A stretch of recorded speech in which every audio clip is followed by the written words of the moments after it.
ঢাকা বিশ্ববিদ্যালয়ের শিক্ষার্থী আরবি বিভাগের শিক্ষার্থী 22 সেশনে পড়ছে রাকিবুল ইসলাম, তার উপর চাঁদপুরে এহসানুল হক মিলনের সন্ত্রাসীরা হামলা করেছে এবং শিক্ষার্থী এখন হাসপাতালে আহত অবস্থায় রয়েছেন। তারপর গতকাল ঢাকা বিশ্ববিদ্যালয়ের অ্যাকাউন্টিং বিভাগের শিক্ষার্থী 20-21 সেশনের শিক্ষার্থী সাইমা আক্তারের মাকে রক্তাক্ত করেছে বিএনপি সন্ত্রাসীরা। তার বাবা এবং ভাই দুজনেই বিএনপির প্রার্থীকে ভোট না দিয়ে অন্য প্রার্থীকে ভোট দেওয়ার কারণে ধানের শীষে ভোট দেয় নাই কেন সেই জন্য তার পরিবারের উপর আক্রমণ করেছে। এবং আমাদের 22 সেশনের ইসলামিক স্টাডিজের শিক্ষার্থী, তিনি শুরু হলে থাকেন মনিরুজ্জামান, যার শিক্ষার্থীর উপরে হামলা করেছে বিএনপিকে ভোট না দেওয়ার কারণে, বিএনপির পক্ষ না থাকার কারণে তার পরিবারের সদস্যটা তার বিরোধী দলীয় জোটের অর্থাৎ জামাত কিংবা অন্যান্য প্রার্থীদের এজেন্ট হওয়ার কারণে তার ফ্যামিলির উপর আক্রমণ করেছে। এইটুকুতে সীমাবদ্ধ নয় সংগ্রামী বন্ধুগণ, শুধু সাংবাদিক বন্ধুগণ, আক্রমণ হতাহতের মধ্য দিয়ে শেষ হয়নি।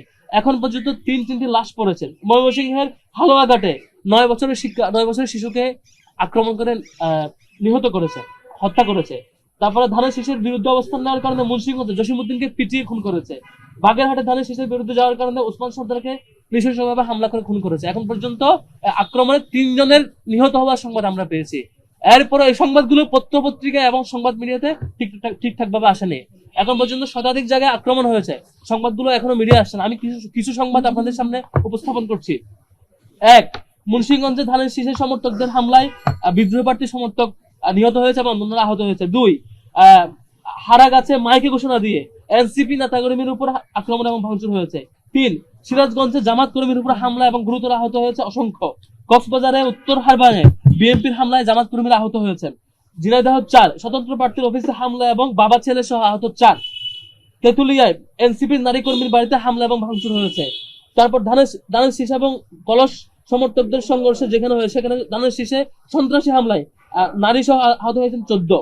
বিএনপি নেতার সংঘবদ্ধ হামলায় শিবির কর্মী আহত হয়েছে অসংখ্য জায়গায়, শিবির নেতা কর্মী আহত হয়েছে। দাঁড়িপাল্লায় ভোট দেওয়ার কারণে কুমিল্লায় বাড়িঘর অগ্নিসংযোগ হয়েছে 3-4টা জায়গায়। তারপরে হচ্ছে শরণখোলায় বিএনপির হামলায় জামাত শিবির এবং এনসিপির এখন পর্যন্ত 40 জন আহত হয়েছে। সন্দ্বীপে বিএনপির হামলায় জামাত শিবির নেতা কর্মীরা আহত হয়েছে। পঞ্চগড়ে বাড়িঘর এবং ব্যবসা প্রতিষ্ঠানে হামলা করেছে। চকরিয়ায় বিএনপির হামলা করেছে, বিএনপির সংঘবদ্ধ হামলায় জামাত শিবিরের এবং এনসিপির নেতা কর্মীরা আহত হয়েছে। ছাত্রদল কর্মীরা এর বাইরে আক্রমণ গাইবান্ধায় সনাতন ধর্মাবলম্বী আক্রমণ করেছে।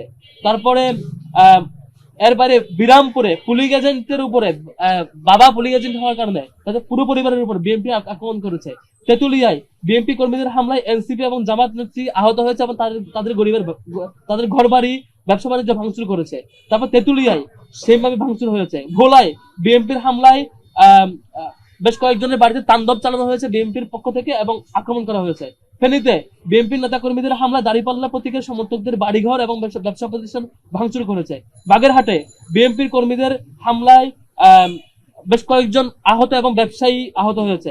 তারপর ফুলগাজীতে ছাত্রদল নেতার হুমকি জামাত কর্মীদের এবং বাড়িতে এবং দোকানপাটে হামলা করেছে। ফুলগাজীতে হামলা চলেছে। সেনবাগে ছাত্রদল সভাপতির হামলায় জামাত কর্মী গুরুতর আহত হয়েছে। তারপর কুড়িগ্রামে ভোট দিয়ে তর্কের জেরে কেন ধানের শীষে ভোট দেয় না এই কারণে জামাত নেতাকে কুপিয়ে আহত করেছে, কুড়িগ্রামে সেম ভাবে আহত করেছে। বাগেরহাট তারপরে হচ্ছে যশোরে বাড়িতে এবং দোকানপাটে সংঘবদ্ধ হামলা করেছে। বরিশালে বিএনপি কর্মীদের উপর হামলা করেছে জামাত কর্মী এবং এনসিপি কর্মী আহত হয়েছে। তারপরে পাটগ্রাম লালমনিরহাটের পাটগ্রামে সেখানে আহত হয়েছে বিরোধী দলীয় 11 দলীয় কুচুরের নেতা কর্মীরা। মিরর শহরে হামলা হয়েছে। তারপরে হচ্ছে আমাদের 22 শিক্ষার্থী আজহারুল ইসলামের বাড়িতে হামলা হয়েছে। তারপরে চকরিয়ায় বিএনপির সন্ত্রাসীরা দফায় দফায় হামলা করেছে এবং জামাত এবং এনসিপি কর্মীদের বাড়িতে স্টিল হামলা চলছে। তারপরে সোনাগাজীতে চলেছে। তারপর হচ্ছে নকলায় বিএনপি সমর্থকদের হামলায় জামাত এবং এনসিপি নেতা কর্মীদের হাত পায়ের আহত করে রক কেটে দিয়েছে অলরেডি। তারপরে হচ্ছে সিরাজগঞ্জে ইউনিয়ন জামাতের আমিরের বাড়িতে অগ্নিসংযোগ এবং আক্রমণ চলেছে। তারপরে হচ্ছে গুরুপাড়ায় ধারালো অস্ত্রের আঘাতে বিএনপির বিদ্রোহী প্রার্থীর উপর আক্রমণ করেছে। দিরায়ে বিএনপি কর্মীরা জামাত কর্মীদের উপর হামলা করেছে। বরগুনা 2 বিএনপি নেতা কর্মীরা হামলা জামাত কর্মীরা আহত এবং দোকানপাট ভাঙচুর করেছে। দেওয়ানগঞ্জে সেম ঘটনা।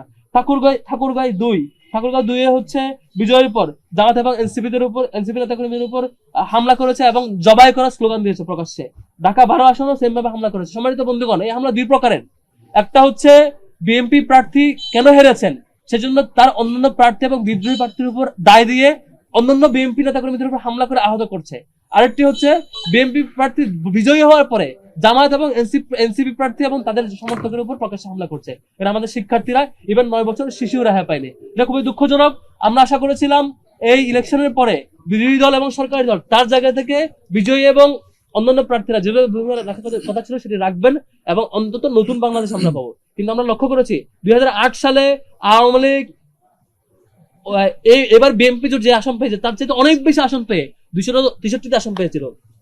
এতগুলো আসন পেয়েও তারা এত দ্রুত এত ভয়ঙ্কর ফেসিলিটি আক্রমণ করার সাহস করে। সেখানে আজকে একদিন পার না হতেই 24 পরবর্তী ইলেকশনে বিএনপি যেভাবে তার নেতা কর্মীদের হামলাকে ঠেকাতে ব্যর্থ হচ্ছে এবং বরং সেটিকে এনজয় করছে, সুপ্রিম মিডিয়ার জায়গা থেকে এটিকে অ্যাড্রেস করা হচ্ছে না, আইন শৃঙ্খলা বাহিনী সেটিকে রোধ করার জন্য কোনো চেষ্টা করছে না, এটি একটি ভয়ঙ্কর বার্তা দিচ্ছে।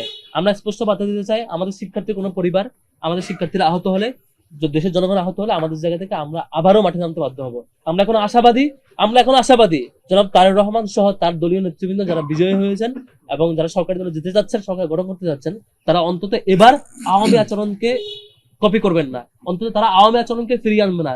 তারা আওয়ামী লীগ হতে চাবেন না, এটা আমরা আশা করতে চাই। আবার নতুন করে ফেসিবাদ হতে চাইবেন না। আমরা আবার আশা করতে চাই নতুন করে বিরোধী দলের উপরে মামলা হামলা আক্রমণের যে রীতি এতদিন ছিল 24-এর সময় যেটি বন্ধ হয়ে গেছে সেটা আবার ফিরাবেন না। আমরা আশা করতে চাই গত 2 দিন ধরে ছাত্র দলের নেতারা বিভিন্ন শিক্ষার্থীকে যেভাবে গ্রুপে হুমকি দিচ্ছেন, অনলাইনে হুমকি দিচ্ছেন এবং দেখিয়ে নেওয়ার হুমকি দিচ্ছেন এবং মাঠে না নামার জন্য, মাঠে নামলে তাকে ট্যাগ দিয়ে হামলা করা হবে বলে হুমকি দিচ্ছেন বিভিন্ন ক্যাম্পাসে, সেখান থেকে ফিরে এসে ভালো পথে ফিরে আসবেন। ছাত্র লীগের কিংবা আওয়ামী লীগের আচরণকে আবার কপি করে আবার ফেসিবাদ করতে চাবেন না, আমাদেরকে আবারও আবু সাঈদ হতে রাস্তায় নামতে বাধ্য করবেন না, সেটা আমরা আশা রাখতে চাই। সম্মানিত বন্ধুগণ, এই আশাবাদ ব্যক্ত করে আমরা এটাও ঘোষণা দিতে চাই, যদি তারা এটা চলমান রাখে, এই হামলা আক্রমণ চলমান রাখে, আমরা দিন শেষে শিক্ষার্থীদের নিয়ে আবারও মাঠে নামতে বাধ্য হবো। দয়া করে আমাদেরকে ফেসিবাদ বিরোধী আন্দোলনের মতো সেই ভয়াবহ রক্তক্ষয়ী আন্দোলনে আমাদেরকে যেতে বাধ্য করবেন না। আমরা আপনারা ঠিক হয়ে যাবেন, সঠিক কথা আসবে, সেটা আশা রাখতে চাই। খুলনা যদি ঘটনা বলি, একটা জায়গায় ঘটনা ঘটেছে, বিদ্রোহী প্রার্থী জয়ী হয়েছেন। বিএনপির বিদ্রোহী প্রার্থী জয়ী হয়েছেন। তিনি বিএনপির এখন উপজেলা বিএনপির যুগ্ম আহ্বায়ক এবং উত্তর জেলা বিএনপির সদস্য। তিনি ধানের শীষ মার্কায় ইলেকশন করেন নাই, তিনি স্টিল বিএনপির ওই পোস্টে আছেন, কিন্তু বহিষ্কার করা হয় নাই। তিনি ইলেকশন করেছেন কোন পোস্টে? তিনি অন্য কোনো মার্কায় ইলেকশন করেছেন। তিনি আবার আক্রমণ করেছেন বিজয় হওয়ার পরে বিএনপির উপরে এবং বিএনপি প্রার্থীর লোকেরা গুরুতর আহত হয়েছেন। বিএনপির ধানের শীষ মার্কার প্রার্থীরা গুরুতর আহত হয়েছেন। আক্রমণ করেছেন কে? স্বতন্ত্র প্রার্থী, যিনি উপজেলা বিএনপির বর্তমান যুগ্ম আহ্বায়ক। এইভাবে করে বিভিন্ন জায়গায় বেশিরভাগ, যেমন আমরা বাউফলে একটা ঘটনা দেখেছিলাম, প্রথম শুনেছি জামাত আক্রমণ করেছে, পরে আমরা ফোন দিয়েছি, ঘটনা কি ওইখানেও সেম ভাবে যে কেন হেরেছে সেজন্য 2 দলের মধ্যে মারামারি, যে আমরা কেন হারলাম। তবে আমাদের জায়গা থেকে প্রত্যেকটা আক্রমণের বিরুদ্ধে, যদি কোথাও জামাতও যদি এটা করে, এনসিপিও করে, তার উপর আক্রমণ করে, আমরা এটার বিরুদ্ধে থাকবো। আপনারা ডকুমেন্ট দেবেন। আমি 3টা ঘটনা চেক করেছি নিজের দায়িত্ব নিয়ে, যেটা এনসিপির বিরুদ্ধে অভিযোগ আসছে এবং জামাতের বিরুদ্ধে অভিযোগ আসছে। 3টাই পরে গিয়ে দেখি কেন হারছে, হারার কারণে এক গ্রুপকে দাঁড়িয়ে দিয়ে একে অপরকে আক্রমণ করা শুরু করেছে। তো এর বাইরে 3টা কেসের বাইরে অন্য কোনো কেস থাকে, জামাত দায়ী থাকে, তার বিরুদ্ধে আমরা দাঁড়াবো, যদি এনসিপি দায়ী থাকে তার বিরুদ্ধে দাঁড়াবো। কিন্তু এখন এই যে 3টা লাশ হলো, 3টা লাশেই হয় বিদ্রোহী প্রার্থী, দুজনেই বিএনপির, বিদ্রোহী এবং দানের শীষ, অথবা দানের শীষ জিতেছে, অন্য কেউ হারছে, অথবা নিজেরা কেন হারছেন, এইভাবে নানা কারণে আহত এবং হত্যাকাণ্ডগুলো হচ্ছে। খুবই দুঃখজনক এবং খুবই লজ্জার আর কি, যেখানে আবু সাঈদের মতো একটা লাশ, আবরার ফাহাদের মতো একটা লাশ, পুরো দেশ কাঁপন ধরেছে, পুরো দেশে অভ্যুত্থান হয়েছে, আন্দোলন হয়েছে, সেখানে একদিনে চুপিচাপি 3টা লাশ আপনি ফেলে দেবেন, 3 জনকে মেরে ফেলবেন, মিডিয়াতেই আসবে না, ইন্টারন্যাশনাল কোনো মিডিয়াতে আসবে না, ন্যাশনাল মিডিয়াতে আসবে না, চাপা দিয়ে দিবেন। এটা খুবই অ্যালার্মিং। মনে হচ্ছে একটা ফেসিবাদ মাথার উপর চেপে বসছে কিনা, আমরা এটা চাই না। হামলা প্রতি হামলা কোনোটাই উচিত না, কোনোটাই জাস্টিফাই করার মতো ব্যাপার না। কোথাও আক্রমণ হলে সেখানকার দায়িত্বরত যিনি বিজয়ী প্রার্থী এবং প্রশাসন যারা, তাদের দায়িত্ব হচ্ছে এটাকে ট্যাকেল দেওয়া এবং এটাকে সেফ রাখা এবং তাদের নিরাপত্তা নিশ্চিত করা, যারা আক্রমণ করে তাদের পানিশমেন্ট নিশ্চিত করা। পাল্টা হামলা কোনো জাস্টিফিকেশন দেওয়ার কোনো সুযোগ নেই। কেউ করলে আমরা সেটার বিরুদ্ধে থাকবো।